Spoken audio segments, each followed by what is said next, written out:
Hello and good afternoon, fellow targeted individuals. A while back, I started receiving death threats, and I shared with TIs in some groups and on some YouTube pages videos of it. My TV, my computer would turn checkerboard screen. Weird noises were heard in the house. I had issues with the neighbor and found out he works at this place called the Small Business Opportunity Center. It's funded by DOD here in Groveland, Florida. I moved here to the area of Clermont in 2019. And then I started getting harassed by neighbors and nearly got into a head-on collision while I was in that lane with a car that went from here over there. And it had the letters STAHL. And what's really weird was 2 weeks prior, I had an issue with the guy at my grandmother's retirement center. The guy had pulled off the road and started banging on my grandmother's window. He had a Marines tag. And then in front of the place, there was a guy with a tag, a U.S. government tag, and it said G4I staffing. I looked it up and it said Black Ops. I was getting harassed every single day during bike rides, at grocery stores, when I entered and exited any place, doctor's offices, and for the first few years I had issues with Sheriff Association partners that wore green uniforms and gold star badges in different counties. So I could be biking through here and they would release dogs on me and scream, "Get 'em, boy, get 'em," in different areas of this bike trail. So after experiencing death threats and reaching out to the NSA, CIA, DHS, FBI, and phones being slammed on me, getting no responses, I started ward driving for a few weeks due to the necessity defense, and I haven't done it again. And if you do it, I would advise encrypting your computer and taking the battery out, so that way you can just pull out the charging cable and the computer will shut down, and maybe in 10-20 years they'll figure out what occurred if they confiscate your computer. But I did it because I was being harassed. Even when I came here with my family, they would park their car, they would walk up to us, whistle really loud, and then run out of the store or walk out of the store, or they would just wait outside the store. And as I was driving to here, I would get a stingray alert. And I would see the stingray alert would come from a place a quarter of a mile away. So as I was driving here, they would be driving here. And it was always a veteran that I was having issues with. Some TIs, they try to share stuff and Facebook blocks it. Just a link on a topic. And many targets, they will go overseas. And when they go overseas, they're still targeted. Many targets which are wondering, how are they able to track us with such great precision? Well, they're utilizing stingray technology. And I would find these people wearing suits and black SUVs and white vans at a VFW. And when they started seeing that I would show up and take pictures of their vehicle and drive off, they started spoofing their locations. Just one stingray device can spoof their location to 30 places. In my opinion, this typically involves the Central Intelligence Agency. 3.3. It requires them also to work through the FBI. So they need an intermediary. And then from there, when you're in schools, you're perhaps wondering why you're being threatened. And when you call the cops, they allow these people to carry deadly weapons and harass you in classrooms, threaten you with car bombings, but there's no investigation. It's all day long.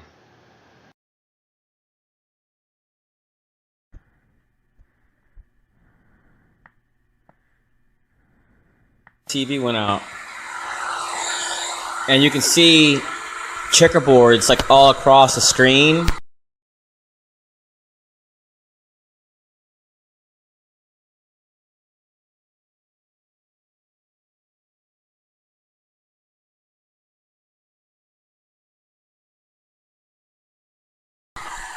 I don't know what's going on. There's no damage to the screen, nothing like that.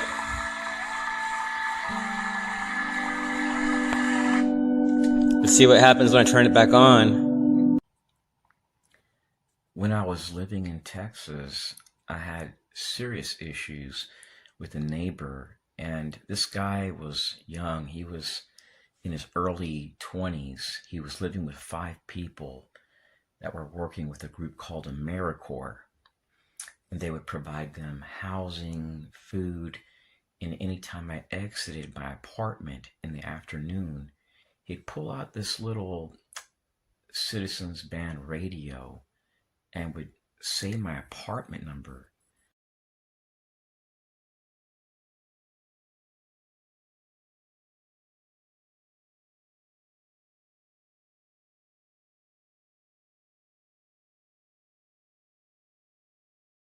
Since perps are really big into committing fraud, what they love to do is they love to go to hospitals, schools. All through my 20s, 30s, and 40s, they've gone to restaurants, flagging me, knocking on the back doors of restaurants, saying I'm a terrorist. Then I'm confronted. Somebody whistles in my face, a manager, a waiter, a hostess. And then later on, I find out that the culprit was a group wearing black suits, thin black ties, and black shades. They're clandestine. In our prior administrations, they were really big into like radical feminism, diversity, and inclusion, utilizing ex-law enforcement, active duty army, fusion centers, citizens corps, and they're on video working with the FBI and even going to DOJ offices, I assume to get permission from DOJ to work with the FBI.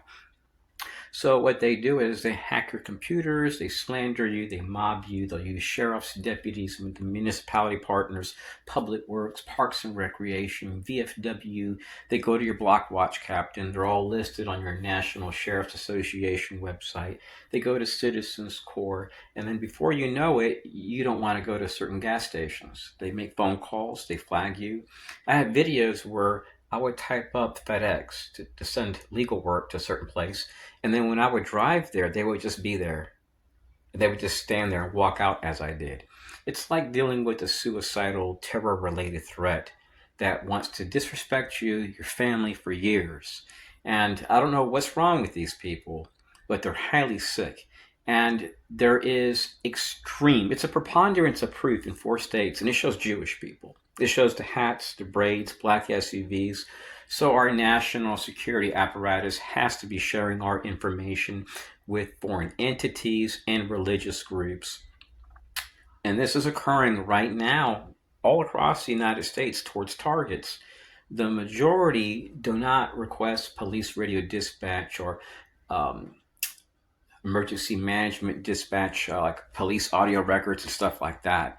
When I utilized that, people started refusing to give me files. So I went to Broadcastify, and that is when my name was documented, tagged, and they made serious mistakes because the police didn't want this to go on them. A few times they gave me unredacted stuff where you heard the last 2 letters of the agency.